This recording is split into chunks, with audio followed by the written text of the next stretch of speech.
Hoy vamos a hablar del tratamiento integral de un paciente reumático. El paciente reumático tiene una patología generalmente compleja. Se ha visto que su tratamiento no puede ser aislado por una sola especialidad. Debe haber una conducta multidisciplinaria para su atención. No solamente lo aqueja la enfermedad reumática, sino que esta viene en el contexto de muchas comorbilidades, deficiencias dietéticas, incapacidades y discapacidades que debe vencer, una afección psicológica que necesita atención y probablemente también el sustento de una medicina tradicional en la cual cree. Si hablamos de la rehabilitación, diremos que la rehabilitación es un proceso global y continuo que intenta promover y lograr niveles óptimos de independencia física a fin de que el paciente no sea dependiente de nadie, y habilidades funcionales en todas aquellas personas con discapacidades, que también significan un ajuste psicológico, social, vocacional y económico, para que tenga una vida libre e independiente. La rehabilitación resulta de la aplicación integrada de muchos procedimientos para lograr que el individuo recupere su estado funcional óptimo, para que pueda realizar tanto sus faenas en el hogar como en su comunidad, en la medida que le permita la utilización apropiada de todas sus capacidades residuales. El objetivo de la rehabilitación en reumatología es entrenar a las personas con discapacidad o incapacidad de origen reumático a recuperar sus habilidades, que normalmente están disminuidas o muy deterioradas, y a adaptarse a su entorno, interviniendo además en su entorno inmediato y en la sociedad para poder facilitar su integración social. La finalidad de la rehabilitación entonces es tratar las consecuencias de la enfermedad reumática y prevenir el deterioro funcional. Un paciente reumático que no ha pasado por un proceso de rehabilitación suele ser un paciente de mal pronóstico, demasiado triste para recuperarse, demasiado incapacitado para adaptarse a su sociedad, con muchos problemas familiares, con muchos problemas psicológicos y descontento sobre sí mismo. Hablemos ahora de la terapia física como parte del tratamiento integral. Las enfermedades reumáticas son responsables de muchas lesiones en el aparato locomotor y estas acarrean déficits funcionales que tienen que ser valorados y mejorados.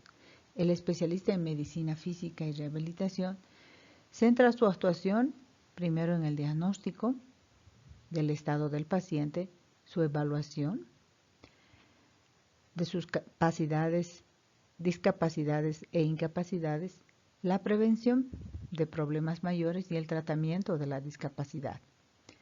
Actividades que puedan facilitar su reincorporación a la sociedad, de mantener o devolver el mayor grado de capacidad funcional y logre la independencia en la mayor posibilidad. ¿Cuáles son los objetivos de la rehabilitación física en las enfermedades del aparato locomotor? Lo primero es aliviar el dolor por medios físicos. Posteriormente se podrá mantener o restaurar la función de la articulación de los músculos, restaurar la capacidad de marcha, el equilibrio, la coordinación y la realización de actividades básicas en la vida diaria. Prevenir las deformidades, rigidez articular, atrofias musculares, déficit sensorial. Minimizar en lo más posible la discapacidad que pueda generarse por la alteración del aparato locomotor, permitiendo el desempeño completo del rol personal, profesional y social del enfermo. Restaurar la máxima autonomía funcional e independencia posibles y mejorar la calidad de vida del enfermo. Para eso, ¿cómo actúa el médico rehabilitador? Necesita hacer una evaluación de diferentes aspectos. Evaluar la discapacidad significa la evaluación clínica, con evaluación de la fuerza muscular, balance articular, marcha, equilibrio, posición, coordinación, etc. La evaluación de las actividades que realiza el enfermo a través de cuestionarios y escalas, de las cuales hay muchas y se tienen que aplicar a cada enfermedad. La calidad de vida, las repercusiones sobre la enfermedad, etc. La evaluación de la participación del enfermo, especialmente se realiza a través de cuestionarios para lograr parámetros socioeconómicos. Valorar los días de enfermedad o los días de baja. Evaluación de factores ambientales y personales de cada enfermo reumático y la elaboración de un plan de acción que va a llevarse a cabo en forma progresiva. La prescripción y aplicación de los tratamientos físicos dependen del enfermo, de la enfermedad reumática y de los equipos que pueda tener el centro rehabilitador. Existen muchas terapias, como técnicas de terapia manual, que pueden realizarse en la cama del enfermo y a través de las maniobras y movilidad pasiva se puede trabajar con la rigidez cuando ésta es reversible o realizar manipulaciones vertebrales en los puntos dolorosos. La kinesioterapia y la terapia del ejercicio ayudan a la movilidad articular, fortalecer los músculos, mejoran los arcos de movilidad, evitan la atrofia. Las tracciones vertebrales que ayudan a descomprimir discos vertebrales, evitar pinzamientos, la confección de yesos funcionales, reducciones ortopédicas que están relacionadas con el buen alineamiento de las articulaciones y también las prótesis que ayudan a mejorar la discapacidad. La electroterapia y la láserterapia tienen un efecto analgésico y la electroestimulación es muy beneficiosa para la fuerza muscular. La terapia ocupacional que ayuda al enfermo en una forma natural a utilizar músculos y articulaciones. Aquí tenemos algunos ejemplos donde se está haciendo terapia ocupacional, ejercicios y también ejercicios con aparatos. Otras técnicas, existen muchas otras técnicas que ayudan para el dolor y la inflamación, como magnetoterapia, ultrasonido, fototerapia, hidroterapia, termoterapia, balneoterapia, masoterapia, drenaje linfático manual, onda de choque extracorpóreo, biofeedback, etc. Algunos ejemplos sobre lo que hemos hablado: la láserterapia, la magnetoterapia o el ultrasonido. Y aquí tenemos también ejemplos sobre las ortesis que se pueden utilizar para mejorar la alineación de la articulación, aliviar el dolor. La inmovilización generalmente se la realiza en los momentos de mayor dolor, aunque no en todas las enfermedades. Hay en algunas enfermedades donde más bien el movimiento es lo más adecuado. La balneoterapia ha resultado ser muy relajante y muy beneficiosa en el dolor crónico. La masoterapia, realizada con las manos, ayuda a la relajación muscular y además mejora el tono muscular. La onda de choque extracorpóreo ayuda obviamente para el dolor, especialmente en aquellos lugares donde el dolor es bastante crónico y persistente. Aquí tenemos algunos ejemplos sobre el efecto que tienen estas técnicas. Entonces tenemos los agentes físicos de mayor uso, como los mecánicos, que ayudan precisamente a proteger las articulaciones, intercalan reposo y ejercicios, mejoran la fuerza. Los térmicos, donde se va de calor o frío, que puede ser superficial o puede ser profundo, y ayuda a controlar el dolor y la inflamación, produciendo sedación y analgesia, disminuyendo la rigidez muscular, el espasmo. La hidroterapia, que mejora los movimientos articulares, además produce mucha relajación. La electroterapia tiene fines analgésicos y estimuladores sobre los músculos. El ultrasonido, que utiliza vibraciones mecánicas de alta frecuencia que sirven para estimular las células, especialmente musculares. La magnetoterapia, que puede ayudar en el alivio del dolor. La láser terapia, igualmente, con fines terapéuticos, tiene un efecto antiinflamatorio y puede disminuir el dolor en los pacientes con artritis. Las ortesis son aparatos que ayudan a mantener la posición de los miembros superiores, inferiores o del eje axial, y también ayudan a disminuir el dolor en los momentos en que los movimientos producen demasiado dolor o pellizcamiento de algún nervio. Pueden ayudar también a ampliar o mantener los arcos de movilidad de una articulación. Las enfermedades reumáticas que se benefician del tratamiento de rehabilitación son muchas. En casi todos los padecimientos, su empleo es beneficioso, pero va a depender del tipo de padecimiento. Se conoce actualmente las ventajas, especialmente en algunos reumatismos, como en la artritis reumatoide, donde se ha practicado el ejercicio físico aeróbico, la hidroquinesioterapia, el ultrasonido y el TENS. En fibromialgia, el entrenamiento aeróbico, el ejercicio de resistencia y la balneoterapia. En la patología del manguito rotador del hombro, la kinesioterapia, que mejora el dolor del hombro, o en la tendinitis calcificante del hombro, el ultrasonido y la onda de choque extracorpórea, que ha traído grandes beneficios. En la sarcopenia es el debilitamiento del músculo. El ejercicio trae fortalecimiento especialmente de miembros inferiores, mejorando el equilibrio del anciano y previene las caídas. No existe una contraindicación general para todos los procedimientos de fisioterapia, pero es importante considerar la predisposición del enfermo a realizar la terapia y la confianza que tenga en el procedimiento que se va a utilizar. Hay que evitar hacer demasiados procedimientos y elegir aquellos que sean de mayor provecho.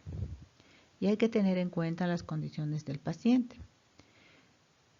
Si es un paciente que tiene alguna comorbilidad, que no puede entrar al agua o no puede recibir ondas de choque, o tiene un aparato eléctrico como un marcapaso, donde es importante tener en cuenta esto para recibir el procedimiento, pues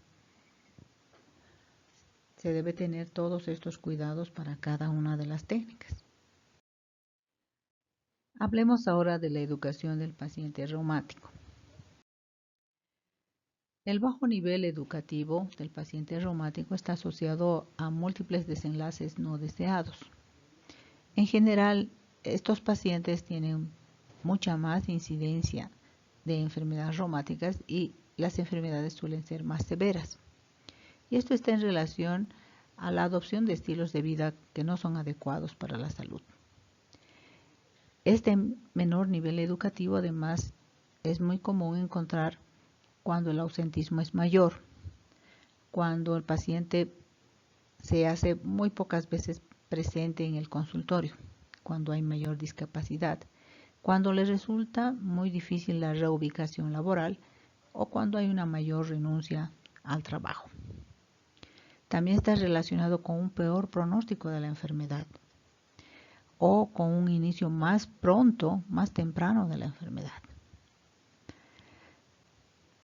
También tiene una menor capacidad para la rehabilitación. ¿Cuáles son los beneficios de la educación? Por el contrario, un paciente bien educado ha demostrado que tiene mayor adherencia al régimen terapéutico y eso produce cambios fisiológicos e inmunológicos en respuesta a que cambia su conducta, resultando en una mejora clínicamente significativa de su salud. La educación además promueve el entendimiento de la enfermedad y el desarrollo de una actitud positiva a la terapia.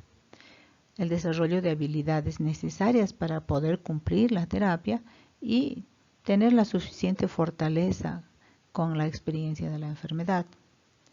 La educación del paciente debe ser un proceso diseñado para ayudar a los pacientes a adoptar, mantener y prevenir las recaídas de la enfermedad. El objetivo es enseñar al paciente a aplicar esta información con el propósito de poder modificar su vida, cambiar las perspectivas que tiene sobre su bienestar. Los terapeutas deben identificar las necesidades individuales de cada paciente, presentar la información según estas necesidades, determinar las metas realistas y apropiadas para el individuo y asistir al paciente en el proceso de lograr estas metas y hacer que el enfermo se involucre en la toma de decisiones sobre sus cuidados.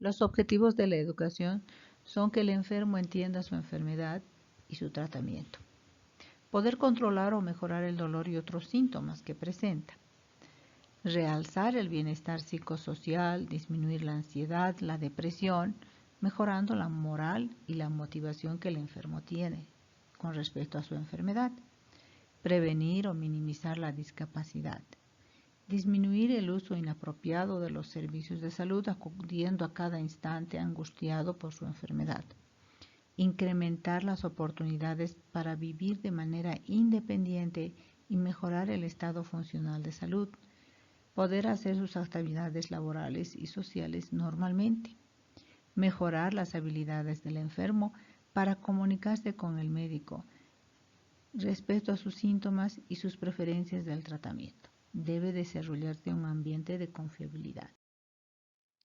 ¿Cuál es la forma de educar a un paciente reumático? La educación se tiene que hacer desde el consultorio, por el personal que lo atiende, sea este médico, enfermera, fisiatra, psicólogo, etc. Y la educación también debe extenderse a los centros hospitalarios, las ligas contra el reumatismo, las sociedades de reumatología, medicina interna y otras sociedades científicas, asociaciones creadas para enfermos reumáticos a través de conferencias, afiches, trípticos. La educación virtual a través de redes sociales. Y también se puede crear grupos y asociaciones de enfermos reumáticos que se apoyen entre sí y que puedan conquistar apoyo y financiamiento para sus actividades. Hablemos ahora de la nutrición del enfermo reumático. El 40% de los pacientes cree que la dieta tiene un impacto sobre los síntomas de la enfermedad. Existe una modulación nutritiva de la respuesta inmunitaria. Y por mucho tiempo se ha estudiado la influencia del ayuno, la composición de los alimentos, especialmente la de ácidos grasos, la ingesta de proteínas, la restricción calórica que debería tener o no tener la dieta del paciente, el suplemento de vitaminas y de oligoelementos que han demostrado su importancia.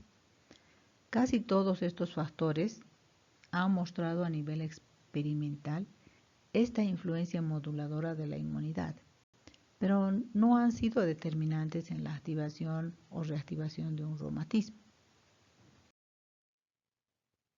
Pana y colaboradores plantearon una serie de reacciones encontradas en los pacientes reumáticos. Y entre estos están la alergia o la hipersensibilidad o irritación que puedan producir algunos alimentos, la toxicidad que pueda encontrarse en algunos alimentos que están contaminados o que han sido elaborados de una mala forma, como por ejemplo que tengan químicos tóxicos bacterias o toxinas. La deficiencia enzimática que podría tener un enfermo a la hora de asimilar determinado alimento, como la deficiencia de lactasa en los intolerantes a los productos lácteos, de glucosa 6-fosfato deshidrogenasa, etc. Las enteropatías inducidas por intolerancia a algunas proteínas como el gluten, que últimamente ha sido realzado en la patogenia de las enfermedades autoinmunes. Las sustancias intrínsecas de ciertos alimentos, que pueden ser vasoactivas, aditivos alimenticios como los sulfitos y los nitritos, o los colorantes como la tartrazina, que han demostrado tener cierto efecto sobre los enfermos reumáticos.